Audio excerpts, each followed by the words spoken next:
With Superman defeated and Croc and Poison Ivy in jail, Batman returned to Gotham where he decided to take a night off from the whole investigation to go to the opera, with his friend Thomas Elliot, Leslie Tompkins, and Selina Kyle. While Bruce Wayne may know that Selina is actually Catwoman, she doesn't know that Bruce Wayne is Batman, and they begin to enjoy a nice relaxing night as friends.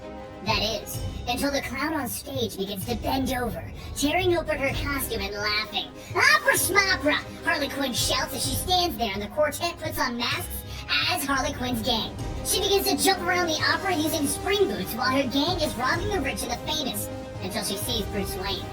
She jumps up there onto the balcony, she looks at him. "Ain't you zillionaire Bruce Wayne?" And then she glances over at Selina. "Hey, you look awfully familiar, sister. Have you ever spent time in Arkham?" "No," Selina tells her coldly. Harley shrugs it off and looks at Thomas Elliot. Then she holds her gun to Tommy's face and takes the necklace from around his neck. Bruce looks and remembers that that is the necklace that Tommy's mother used to wear. It is the last thing that Tommy owns that was hers. Harley jumps back using her spring boots, and then she begins to shoot wildly into the audience. Both Selina and Leslie take cover, and Selina looks around. "Bruce!" Only to realize that billionaire Bruce Wayne has fled in fear. "Men," she says to herself as she realizes that she needs to save Leslie herself. Meanwhile, on stage, Batman has mysteriously appeared. He makes quick work of Harley's goons, and then he begins to make his move on her herself. And as he goes in to apprehend her, she drops a sandbag on his head, knocking the wind out of him as he was still recovering from his head injury in our last adventure. Harley presses her gun against Batman's head. "Ivy and I had a sweet thing going before this whole thing got started. Maybe I should just go off book and blow your brains out and end it right now." But before she can shoot Batman, Catwoman leaps in to save him. Badly conceived, badly acted, badly staged. The audience wants their money back. And as Harley falls over, she just says, "Everybody's a critic." Catwoman begins to wail on Harley, so Harley uses her spring boots to make a fast getaway with Catwoman chasing her. The stage begins to fall apart due to all of the fighting, and Catwoman begins to fall to her death because she doesn't have spring boots to get away. But instead of chasing Harley, Batman stops and catches Catwoman. The audience goes wild! This is the most amazing show that they've ever seen! And then Catwoman looks up at her white knight. "Don't you ever save me over going for that villain again. I'm not some kid that you took in." And then she passes out before she can finish. Harley begins to run behind the stage looking for the exit, but Thomas Elliot is standing there waiting for her. "Give me back what you stole," he shouts at her, and she kicks him in the stomach and keeps on running, with him getting up to chase her as fast as he can. Batman kicks out the back exit and he finds himself in an alley with rain pouring around him. And as he begins to chase Harley, he hears a gunshot go off. He turns around and he sees Thomas Elliot shot through the chest and the Joker standing there laughing. "Now that's how you make an entrance," he tells Batman. Batman doesn't care anymore as he throws the Joker into a wall and he begins to punch him over and over. This is the Joker! He shot Barbara Gordon. He shot Jim Gordon's wife. He killed Jason Todd! And now he's killed Thomas Elliot, one of Bruce Wayne's only friends. Batman just doesn't care anymore. This ends now! And he continues to beat on the Joker over and over, and the Joker tries his best to get it out through all the blood. "Stop! It wasn't me! I know it looks bad, but it wasn't me, Bats!" But Batman doesn't believe him. He begins to knock the Joker's teeth out, and he puts him down to the ground, and then he begins to strangle him. Even Harley can't save him as Batman just throws her aside. He's done with this! So Catwoman tries to stop him. She takes her whip and she throws it around Batman's neck. "I don't want to fight you, but I will keep you from doing something that you regret." But once again, Batman just yanks on the whip, pulling her towards him, and he knocks her out.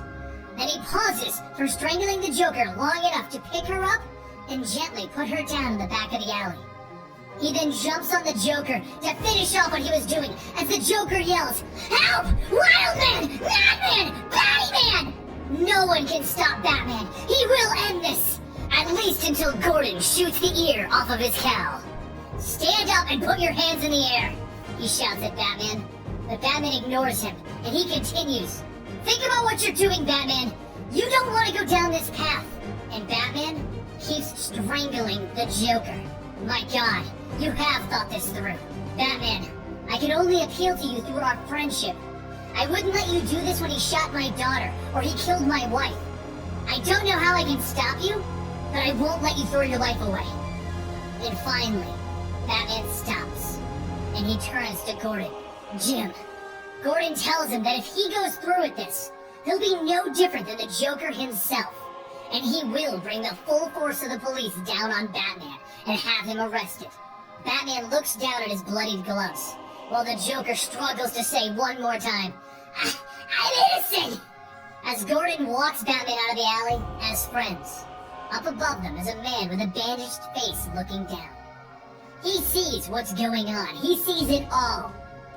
He then flips a coin, and on one side we can see a scratched up surface as he says to himself, he is innocent.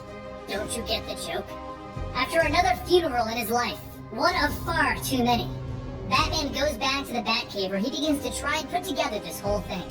The Joker was holding a smoking gun, and Tommy's body was just lying there. He saw what he was supposed to see.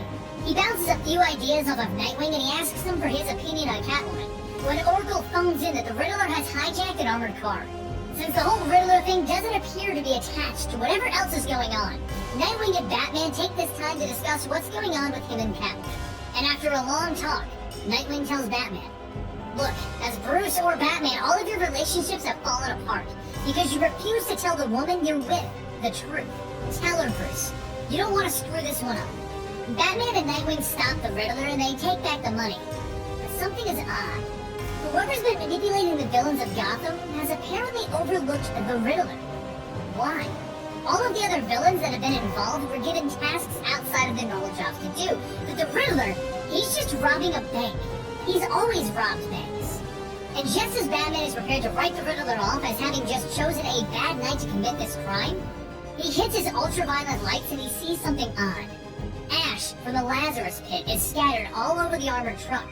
Was the Riddler involved and he didn't even know it? Two major things happen next. The bandaged man arrives at Arkham to talk to the Joker, while Batman sets up a meeting with Catwoman.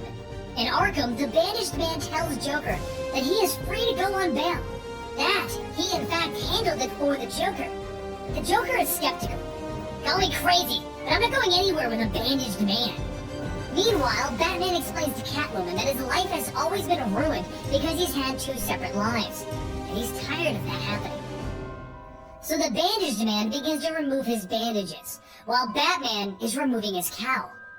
And we discover that this bandaged man is Harvey Dent. And someone has corrected his face for him.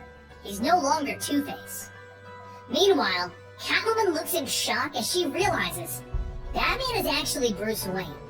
Back on the case, Batman decides he's going to pay Ra's al Ghul a visit to discover why there was Lazarus Pit ash in that armored car. And he kidnaps Talia al Ghul and he leaves her under Catwoman's protection while traveling halfway around the world to battle Ra's and get answers. He learns a few interesting things. Someone has been messing with the Lazarus Pit, and this has infuriated the great Ra's. But he does in fact have no idea who did it.